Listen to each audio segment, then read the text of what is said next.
absolutely, we need help. So that's the other thing that most business owners are doing, is still trying to do everything themselves. What I want it to be is work in your zone of genius and bring somebody else in who's in that zone of genius. We want to teach people over here to step into these roles fully, which is what I teach people how to do, and bring revenue to a business versus just doing tasks and being an order taker.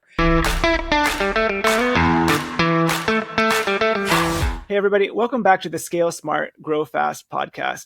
Today we have a special guest who's going to help answer a lot of questions that many business owners are struggling with. A lot of people struggle to scale, not because they lack talent or effort, but because they're unknowingly leaking profits, energy, and time. In this episode, business strategist Pamela Dale exposes the biggest mistakes entrepreneurs make when trying to grow and how to fix them. Get ready for a no BS conversation on simplifying offers, attracting high-value clients, and building a business that pays you without overworking. Pamela, welcome to the podcast. How are you today? I'm doing fantastic. Thank you for the time today, being invited in. Of course. Pamela, can maybe you share a little bit more of your background, your story that's brought you to this point? Well, it really started with this really strong desire to never have another corporate job in my life. And then I was living overseas and I came back and I thought, well, what's the simplest thing I could probably do? And it was, well, let's teach English. We could do it for $25 an hour and we can get started online. And that didn't really work online, but I would meet people. I'm from Vancouver, Canada, and we'd sit in the big library downtown and they would just come every hour and we would do this. And it worked for a while. And then I wanted to expand into something more and I got looking around what's possible. And it really started this journey of what is it that I'm here to do? What am I really good at? What do I want to do? All I knew is what I could talk to people, right? And I didn't know how to turn that really into a business. And it slowly turned into coaching and then it turned into tech a little bit more. And then it turned back into coaching. So it's that journey that you go on as you work through this. It does move and shift and change, but the path was really a sheer desire for freedom. I love it.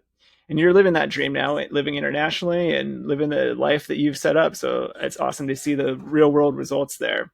Now, you're known for cutting through the noise and delivering real unfiltered advice. What's the biggest myth about scaling a business that you want to just debunk right away? We had a really brief conversation before we jumped on here where you said, oh, thank you so much for your links. Not very many people will use a UTM link. So what I find when I go into businesses, and what's a UTM link? We'll get there. What I do is I go into businesses and I take a look around and I cannot for the life of me figure out what is making money. I don't know because I can't track it back to anything. So we use a UTM code with every link that goes out. And then we know it's a little piece of tracking code that goes at the end of every link. And we know where the traffic came from because the dashboards will tell us that. So it starts with really thinking through how do you want to run your business and then setting it up in a way that you can see where everything is going and coming from. So I walk into people's tech accounts, whatever, marketing software, etc., and I cannot figure out what goes with what. So imagine what it's like for a business when they are spending, I know they're spending time, energy, and money mucking around in their stuff because they can't figure out what goes with what and where their actual clients are sitting. They don't know the actual numbers, like what's the lifetime value, what's the average cart value, what's the, like all of these acronyms, right? So we get into business, myself included, for a lot of reasons and not really understanding what this thing looks like once we really get into it. So it's really important, I think, to really get some business skills. Some of us come in because it looks good, it looks easy, it looks fun. It's neither of those on a daily basis, but it certainly is fulfilling, right? But that's one of the first keys is a business owner just not having any idea where their business is currently sitting. Love it. Thank you for that advice. Now, a lot of businesses struggle to grow because their offers are too complicated.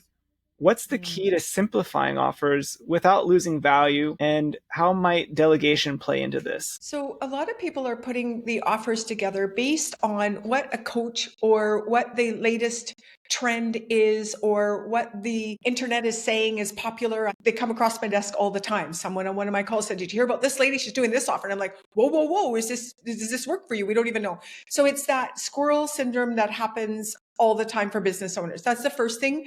We need to pick one offer on one channel. And I think it's Hormozi that said this, and everyone else I talked to, no, we all say this, right? One offer, one channel to one person forever until you hit the $1 million.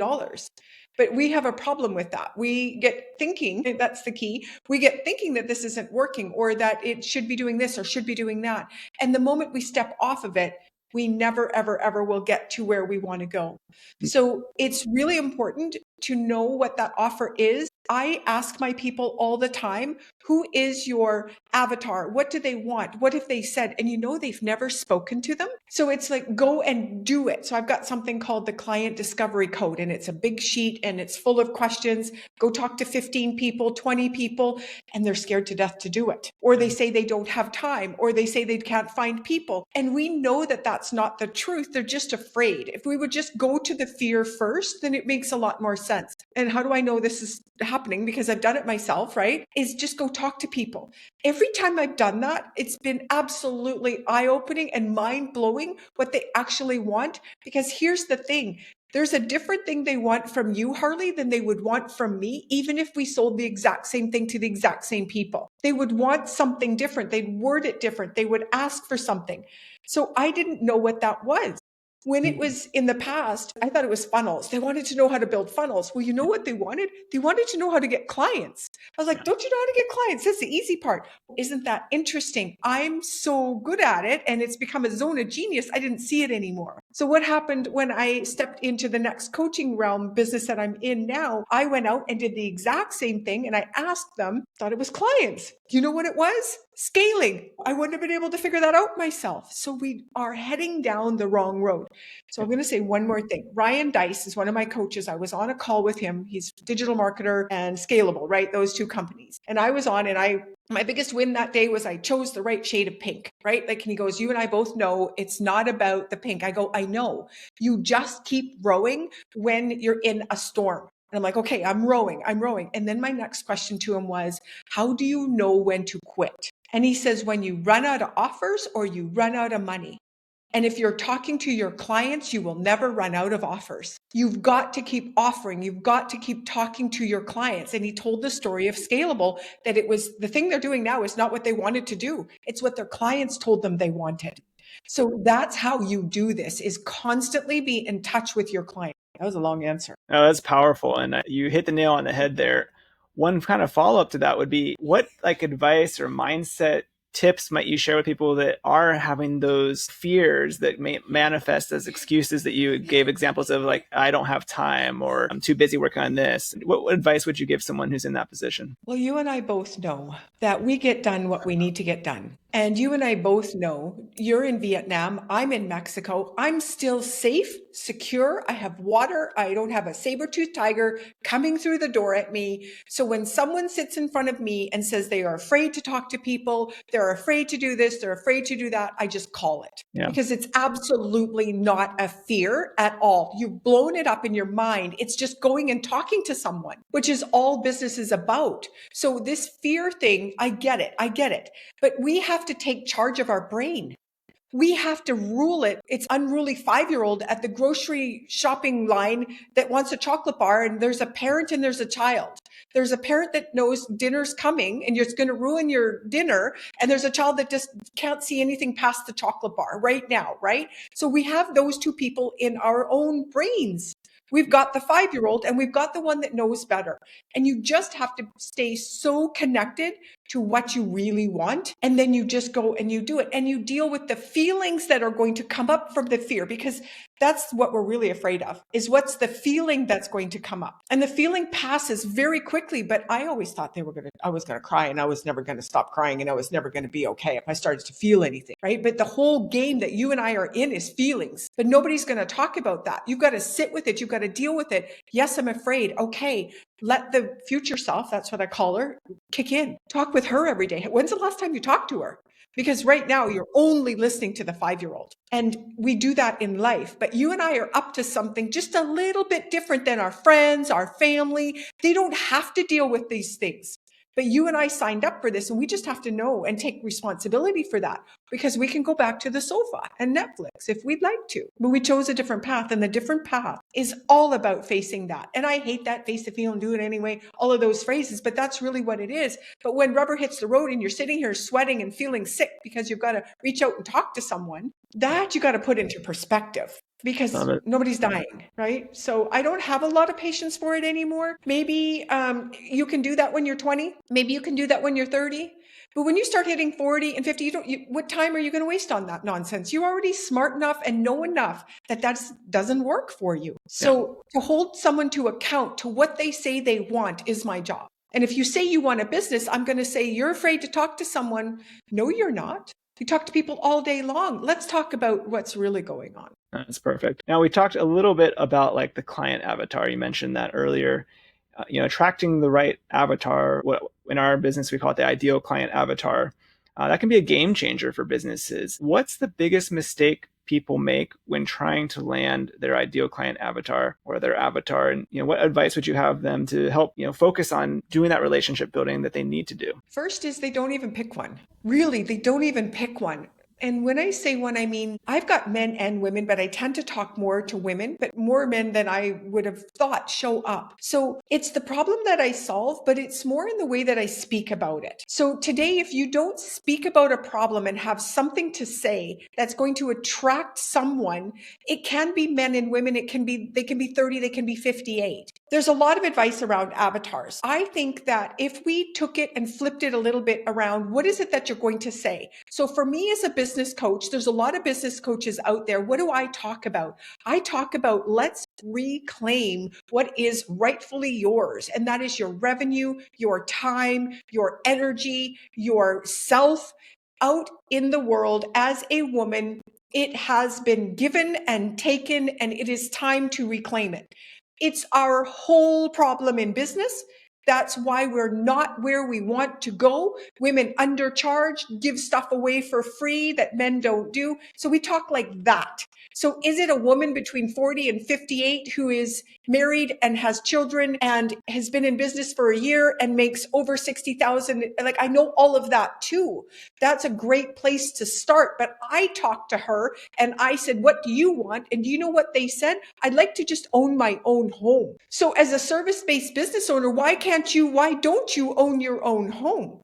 You're giving away too much. You're not charging enough. You're not wrangling your clients. You've got no boundaries. You don't have any help. You don't even know who you are and what you want. You're building a business because someone else told you should in the way that someone else wants you to. You don't build it for your 3 days a week because you've got a family. It can be done, right? So that's the avatar piece. But you've got to have a place to start and then go talk to them and figure it out. So they don't even know who they are, what the problems are they're solving. Every day, your top performers are buried under emails, scheduling, and reporting. Work that doesn't move the needle. The result?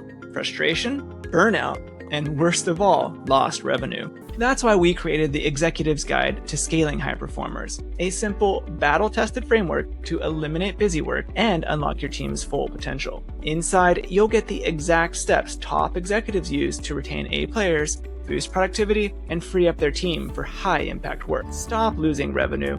Go to workergenics.com/growthhub or check the episode notes to download the Executive's Guide to Scaling High Performers now. You mentioned giving away value for free. Kind of leads into the next question I had for you, is talking about like hidden profit leaks, and what are some of the most common ways business owners unknowingly drain revenue, and what can they do to fix it? Have you ever heard the word scope creep? Right? As a service-based business owner, it's very easy. I was talking with my designer yesterday and he was showing me his new ClickUp board, and it was, I can't remember the word actually, but it wasn't revisions.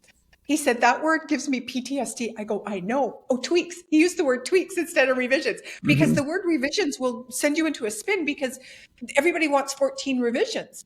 Yeah. But it wasn't set up at the beginning to say there's only 2 revisions and here's what it looks like. A business owner will stick to the 2 if you tell them 2 and the third one costs. Yeah. Right out front. So we're not setting the boundary out front. We're not running the business the way that we want to. So we're people pleasing. We're underestimating the time that we give for revisions. And I'm not talking about the actual revision time. I'm talking about Sunday night when you know that XYZ client is coming again. You can't get them off the plate. So there's an emotional charge to it.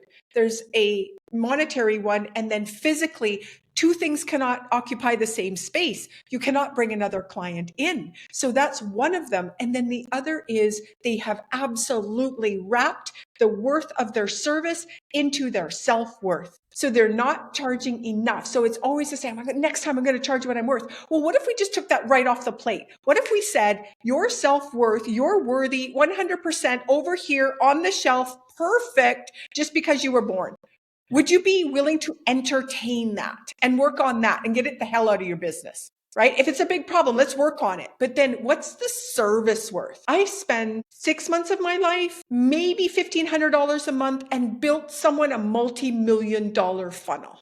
I walked away, it was done. Her funnel kept going. It's like, oh, okay, maybe I could have charged. And then I could have charged more. And then someone said, you need to charge 2% of the revenue on that funnel. Men think about that very quickly, probably. It didn't even cross my mind. And then it was like, what? I didn't know. But see, what did women and men do when they gather? The women stay in the kitchen and the men go to the living room and they start talking about these things that we've not been invited to the table to learn. So it's very challenging for us, especially if you go to any movie or you go to any TV show, the salesperson, anybody that's wealthy, especially women, what are they? Women don't want to become those people. We don't see that as who we are. That's not the identity. So what do? We just pretty it up as girl boss and throw a rose gold aesthetic on it and think we can just flip it and be exactly the same, but we can't. We have to do this differently. But we have to understand business is about profit, and we haven't got there yet. Well, Pamela, I'm glad you're helping people get to that point and bringing these really important ideas up. You mentioned the funnel, and so this funnel is being wildly successful when helping that business scale. And so the next question I have is about scaling systems. And scaling requires systems like funnels, of course, but a lot of business owners and entrepreneurs kind of resist them. It's not what they got into business to do. They've got their service, their expertise. What are some simple ways business owners can get these systems set up? And is there a place for like delegating or having assistants help with operating them once they are set up? Absolutely, you need help. So that's the other thing that most business owners are doing, is still trying to do everything themselves. So I'm not a great advocate for this high paid, low paid work, because typically it's been female labor that is seen as lower paid. What I want it to be is work in your zone of genius and bring somebody else in who's in that zone of genius. We want to teach people over here to step into these roles fully, which is what I teach people how to do, and bring revenue to a business versus just doing tasks and being an order taker. So we need to retrain both so that we can come together, because I've had many assistants who just needed orders. I would love one to come in and be partner and work with the team, because I know people who are $250,000 as a VA. Like, I know who they are. I know who pays them, because that's how that person operates, right? So it's possible, but they don't come in that way. But we need to change this over here, that this is my high paid work and yours isn't. So we need to realize that. So I'm not going to step into a $500,000 role if I'm only being paid $20 an hour, right? So there's a balance there.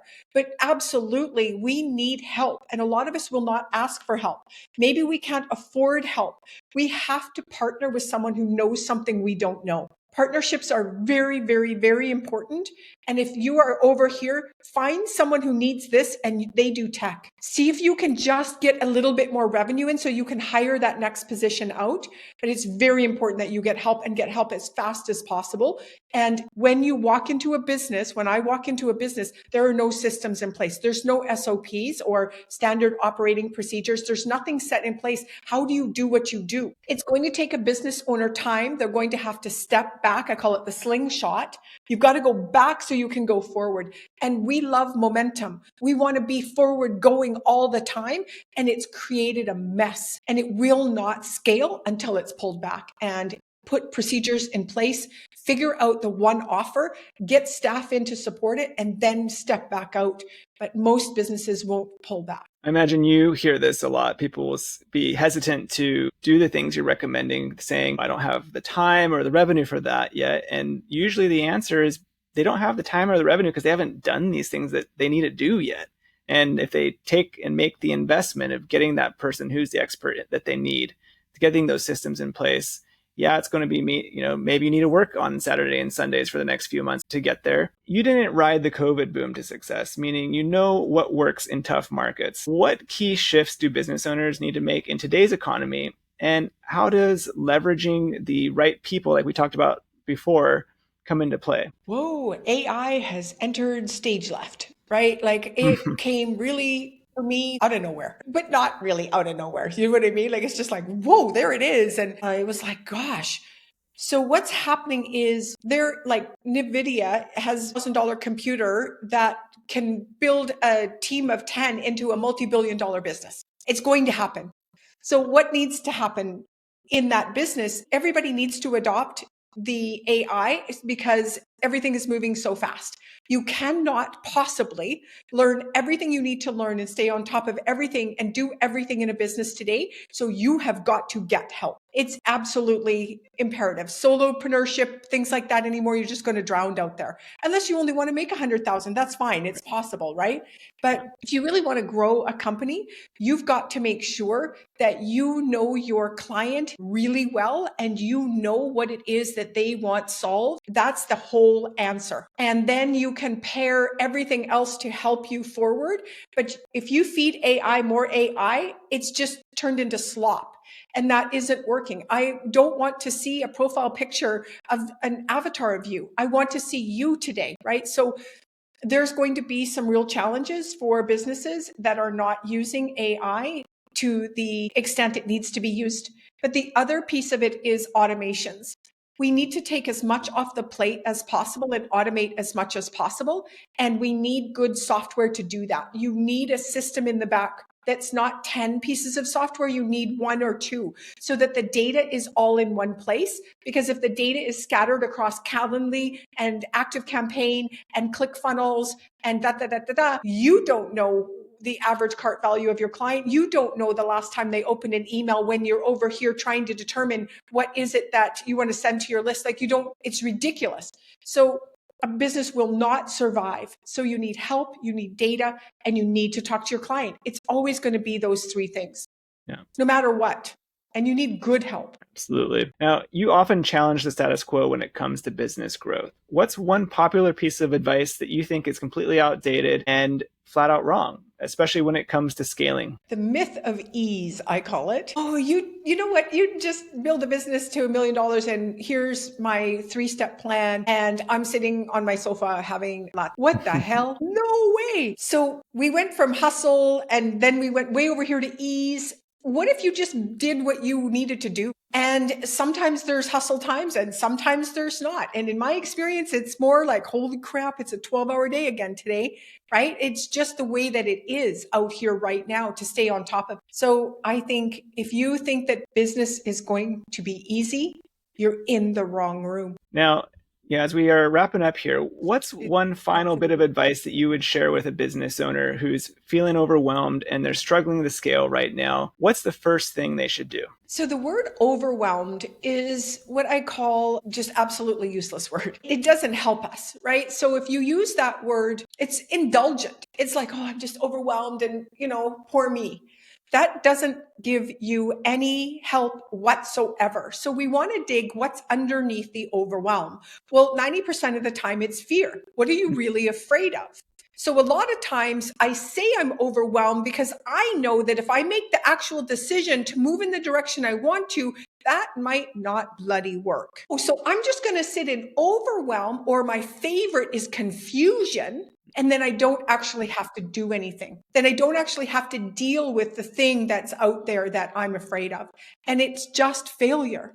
And failure, we've got all wrong. It's an overwhelmed business owner needs to just take a step back and ask themselves very honestly, who's in charge? The 5-year-old or the one who's already reached all of your goals and dreams?